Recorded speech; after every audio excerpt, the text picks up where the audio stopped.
and welcome to Colins Time to Bake, baking with the Bake Off. So the first episode has happened and I will be baking the technical bake, which was a walnut cake. It's Mary Berry's recipe. The link for the recipe is below, so I'll be using that recipe throughout the video today. First things first, you need to preheat your oven to 160 degrees and grease and line 3 20cm cake tins. Now you'll want to dice 100 grams of walnuts to small pieces. You need to cut them a lot smaller than this. Honestly, the smaller the better, really. Now you need to mix the walnuts in with 225 grams of flour and 1 teaspoon of baking powder and mix this together in a bowl. Separately, cream together 225 grams of butter and 225 grams of sugar until pale and fluffy. Then take 4 eggs, beat them together and gradually add to the butter and sugar mix. Beat between each time you add the eggs. Fold in the flour and walnut mix together. And divide the mixture between 3 tins. My oven's a bit rubbish, so I'm going to cover my tins in a bit of foil and this to ensure an even bake. Bake these for about 25 to 30 minutes or until the cakes are golden brown. Also, if you don't have a lot of space in your oven like me,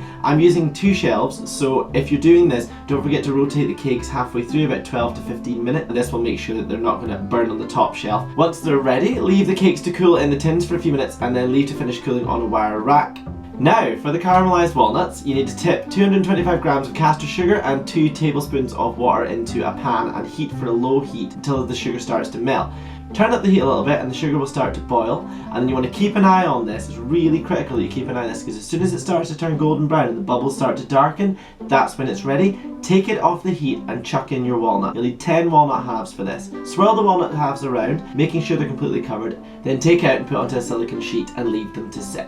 Feel free to use any remaining caramel to do any embellishment you wish. For the buttercream, nice and simple, you need to blend together 125 grams of butter with 125 grams of icing sugar. Add 1 tablespoon of milk and blend this together. Then add a further 125 grams of icing sugar and a half a teaspoon of vanilla extract.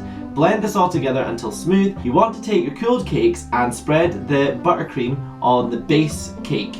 Then you want to add your next layer and spread more buttercream on the top. Finally, add your top layer and spread the rest of the buttercream over the top. I didn't do this till the last minute, which meant I then had to hurriedly do this before I added the boiled icing. For the boiled icing, you want to take 2 egg whites and 350 grams of caster sugar. Add in half a teaspoon of cream of tartar and then 4 tablespoons of water and place into a bowl.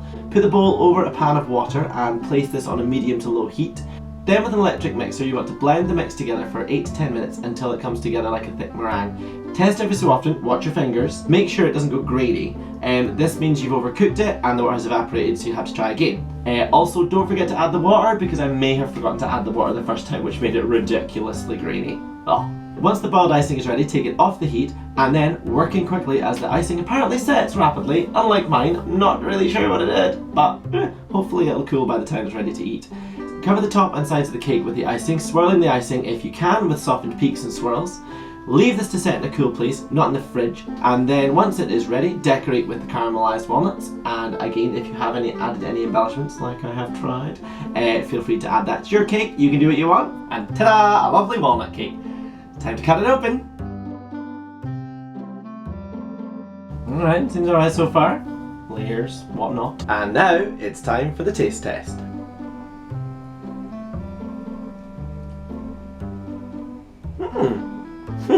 Cool. There you have it, walnut cake, the recipe created by Mary Berry. This was the technical challenge for the first episode of the Great British Bake Off in 2015. I'll be making each and every technical bake throughout the series, so feel free to follow me, and if you want to do that you can click subscribe down below. You can also click like if you like my video, but you can also follow me on social media. The links are below in the description and also here. I also use Periscope and Snapchat to live bake sometimes, so follow me on those for the bakes as they happen. Last year I baked with the Bake Off and I did every single technical challenge. If you want to check out the videos for last year's technical bakes, check that out here. My name is Colin, this is Colin's Time to Bake, baking with the Bake Off 2015. Thank you very much and I'll see you soon.